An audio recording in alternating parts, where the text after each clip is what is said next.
ओम Omkar mission में आप सभी का हार्दिक स्वागत है, हार्दिक अभिनंदन है।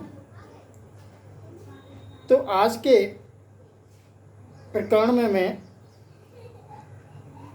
भक्ति योग, इससे पहले मैंने आपको ध्यान योग के बारे में बताया था। आज मैं भक्ति योग के बारे में बताता हूँ। सनातन हिंदू धर्म की असली जान भक्ति योग में है। क्यों कि भक्ति की जो शक्ति है ना, वो बहुत ज़्यादा है। भक्ति की शक्ति के सामने भगवान भी विवश हो जाता है। जी हाँ, अभी ये शक्ति, जो भक्ति की शक्ति है, हमारे शरीर के अंदर क्या काम करती है, ये बात विचार करने लायक है। ये जीने में कैसे सहयोग दे सकती है, ये विचार करने के लायक है। क्योंकि जीवन तो जीना है, जिए तो जिए कैसे, वही ओमकार मिशन का जान जाओ।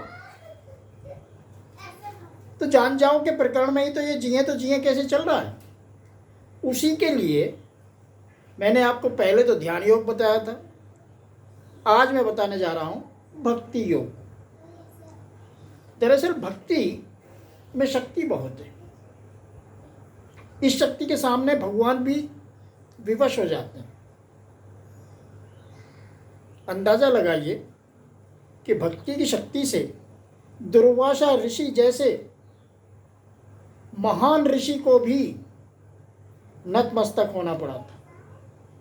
तीनों लोकों में भागना पड़ा था भक्त अम्बरीश के सामने। समझ रहे हैं ना आप भक्ति में कितनी शक्ति है। क्योंकि भक्त अम्बरीश तो भक्त है। ऐसा ही एक उदाहरण हमारा भक्त प्रहलाद का।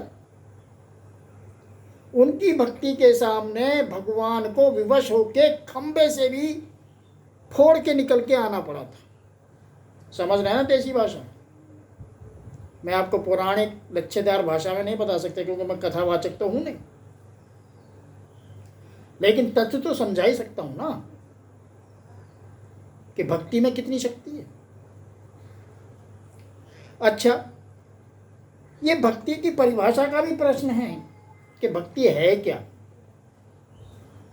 भक्ति कहते किसको हैं भाई। ये भक्ति भी व्यापक है। जैसे किसी नेता की भक्ति, जब किसी नेता की भक्ति होती है तो उसको पूरी की पूरी सहायता मिलती है उस नेता से। आजकल तो लोग बाग रिवाज पकड़े बैठे हैं। वो जो दिमाग के अध चले हैं, अध पके लोग हैं, वो कहते हैं कि मोदी की अंधभक्ति। मैं खैर मैं वो राजनीतिक बातों में नहीं जाना चाहता,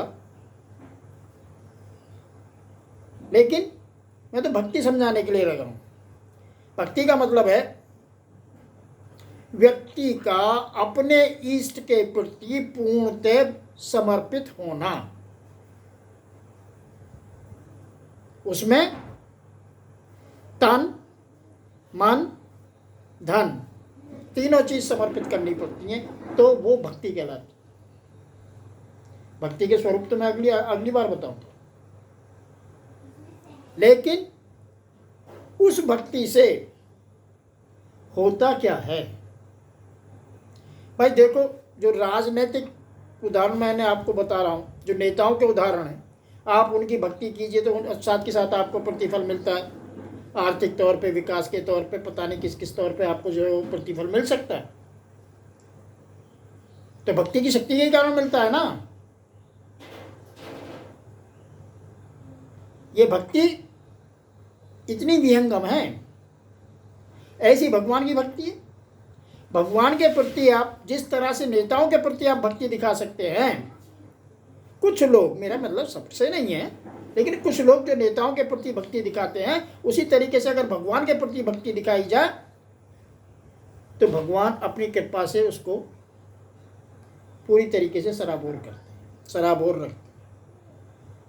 तो ये भी एक जीने की कला है। अब भक्ति योग, योगों में योग भक्ति योग सर्वश्रेष्ठ है, आसान है, बहुसंख्यक लोग अपनाते हैं भक्ति योग को। भक्ति योग में मैंने सुना है कम्युनिस्ट नहीं अपनाते, वो नास्तिक होते हैं। लेकिन मैं उन कम्युनिस्टों को भी एक बात बताना चाहता हूं कि वो भी भक्ति योग ही अपनाते हैं, सिर्फ थोड़ा सा शब्दों का समझ का फर्क है। वो अपनी पार्टी के प्रति भक्ति दिखा रहे हैं, वो अपने नेताओं के प्रति भक्ति दिखा रहे हैं। नास्तिक काहे के? आस्तिक है वो उनके प्रति। हाँ, भगवान को नहीं मानते, बस यही तो है। सो ना मानने से उतना ही उनका नुकसान है। तो आज मैं भक्ति योग की बस इतनी बात करूंगा। बाकी अगले प्रकरण में, अगले वीडियो में मैं आपको भक्ति के प्रकार बताऊंगा। ठीक है, नमस्कार, बहुत बहुत धन्यवाद।